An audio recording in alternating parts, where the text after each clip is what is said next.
Баршаңызға сәлем. Бүгін сіздермен бірге осындай дайын орамал тігуді үйрететін боламын. Қыздар өте әдемі. Мінекей, бізге ол үшін осындай дөңгелек керек болады. Дөңгелек тәрізді матаны қиып аламыз. Диаметрі 30 см. Ал бұл астар. Астары менде Валенсия матасы. Ал мына күлгін матамыз бізде велюр королевский. 25 см, 20 см. 4 бұрыш, тік 4 бұрыш керек болады. Келесі бізде 43 см. Және 25 см. Тағы да бір тік 4 бұрыш үлкен мата керек болады. 36 см. Бұл ені ұзындығы 70 см. 70-72 етіп алсаңыздар болады. Қыздар, мен барлығын алдын ала тігіп қойдым. Енді осы үлкен бөлшегімізді алып, ортасынан бір-біріне қаратып, түзу тігіс тігіп шығамыз. Тігісімізді тігіп шықтық. Енді оң қаратамыз. Мына жердегі тұрған артық қисық болып қалса, шеттері міндетті түрде түзу етіп қиып шығамыз.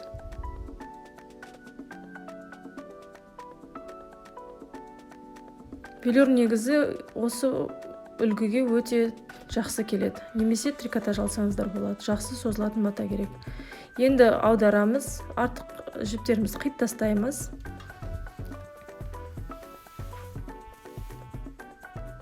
Оң жаққа аударып, жаңағы тіккен тігісіміз дәл ортасында қалу керек. Дәл осылай түзу ортасында тұру керек осылай.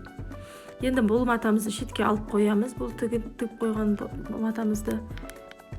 Енді орташа жаңа бөлшегімізді алып, дәл ортасынан сызып шығамыз. Белгілейміз. Екі жағынан белгілейміз. Және енді шетінен 0,5 см екі шетінен қалдырамыз. Жаңағы алған бөлшегімізді мұқият болыңыздар осы жерде. Шетіне қоямыз. Мына тігісі дәл осылай тұру керек, қыздар. Жаңағы тігіп шыққан тігісімізді ұмытпаймыз. Дәл осылай істесеңіздер, қыздар, дұрыс шығады.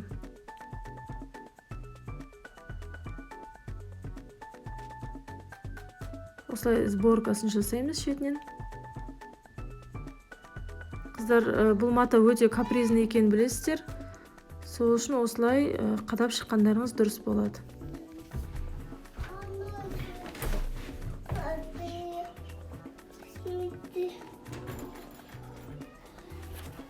Енді аударып, осылай шетінен қадап шығамыз.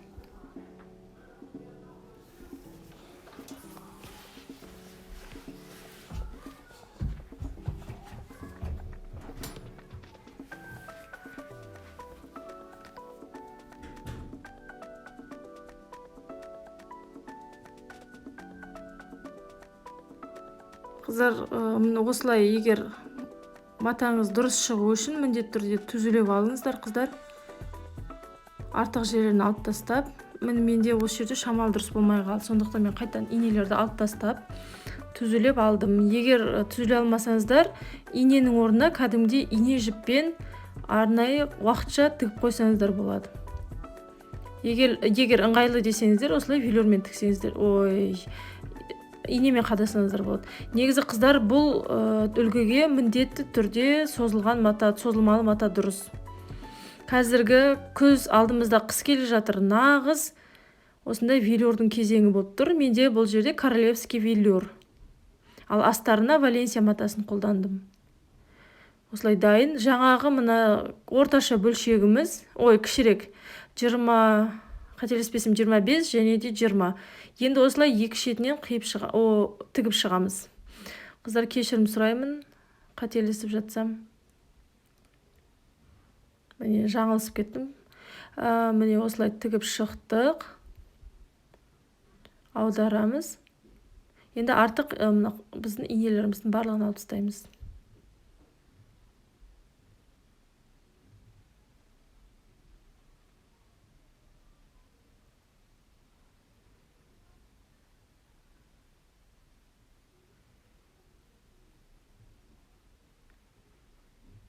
инелерімізді алып тастаймыз.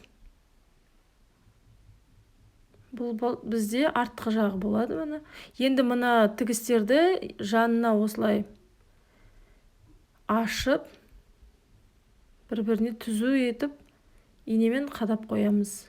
Қыздар, сіздерде егер бұндай ине болмаса, ине жіппен тігіп қойсаңыздар болады, уақытша бірақ. Сосын алып тастауды ұмытпаңыздар.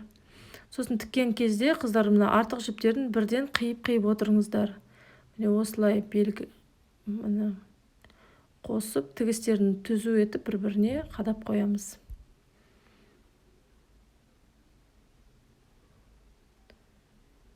Енді біздің дөңгелек тәрізді велюр матамызды аламыз. Осы ине тұрған жерден бастап келесі инеге дейін айналдырып тігіп шығамыз.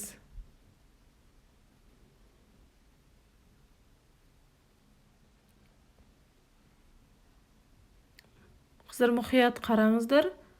Дәл осылай істесеңіздер, міндетті түрде шығады, сіздердікі де дұрыс.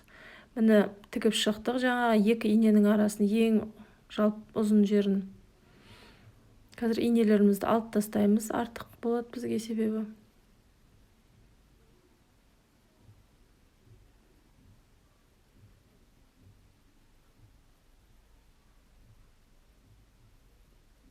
Мен қайта-қайта ашып көрсетіп жатқаным, ол сіздерге түсінікті болсын деп жатырмын. Қай жерін тігіп жатқанды. Себебі мата барлығы бір түсте болғаннан кейін ажырата алмай қаласыздар.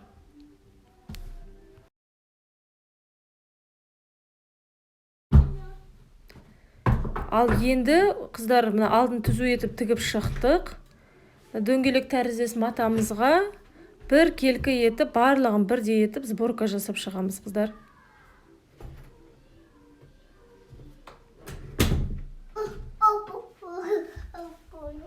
Сборка жасап шықтық. Міне қазір қараңыздар, қыздар. Барынша, егер сіздердікі бірінші болмаса, өлшеп барлығын теңдей етіп істесеңіздер болады. Ал егер қолыңыз үйреніп қалған болса, осылай шамалап сборка жасап шығасыздар. Бірақ міндетті түрде алдын ала осылай инемен қадап алсаңыз өте әдемі болады. Міне тігіп шықтық. Артық инелер барлығын қазір алып тастаймын.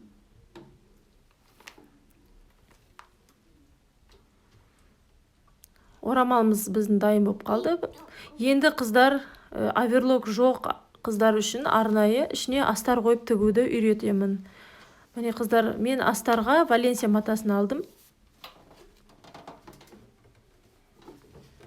Бұл жерде де қыздар, осы жерден бастап, сосын қыздар міндетті түрде 4 см орын қалдырамыз. Тюрбанымызды сол астарын айналдыру үшін 4 см осылай міндетті түрде қыздар қалдыруды ұмытпаңыздар. Қазір енді айналдырып шығамыз. Астар матасында да сборка жасауды ұмытпаймыз. Міне тіктік, қыздар, қараңыздар, былайынан барлығын уақытша ішіне кіргізе тұрамыз, астардың ішіне. Қараңыздар, астарға кіргіздік. Осы түзу жердің барлығын түзу қылып, мына жерден 4 см қалдырамыз. Ал сборка бар жерден осылай сборка жасап шығамыз, астар матасынан да.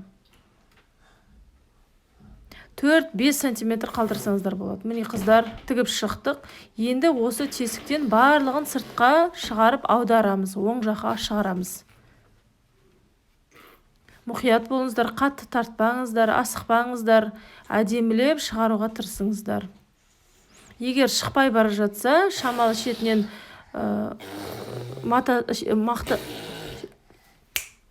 шетінен алып тастап жіптерді. Міне қыздар, мен аудардым оң жағына. Міне қыздар, астарымыздың да сборкасы бар. Осындай әдемі орамал шықты, қыздар. Жаңағы тесігімізді бітеуді ұмытпаймыз. Қазір көрсетемін. Міне қыздар, қараңыздар, жаңа қалған 4 см-ді егер қаласаңыздар машинкамен, қаласаңыздар қолмен тігіп шықсаңыздар болады. Негізі әдемілеп машинкамен тігіп шыққан дұрыс. Ішінде әдемі болып тұрады, артық жіпсіз. Міне қыздар, орамалымыз қандай әдемі. Үлкен кісілерге өте күшті, даже жас келіншектерге де әдемі жарасады. Бұл орамалды басыңызға киесіз де кете бересіз. Қыздар, бұны екі үлгіде кие аласыздар. Қазір көрсетем. Міне қараңыздар, қандай оп-оңай, ешқандай жібі жоқ. Бұл жерде тек қана бір тігін машинкасы жеткілікті, оверлоктың қажеті емес. Міне осылай киесіздер. Мынау артында біздің шарфтарымыз осылай тұрады. Айқастырамыз арт жағынан.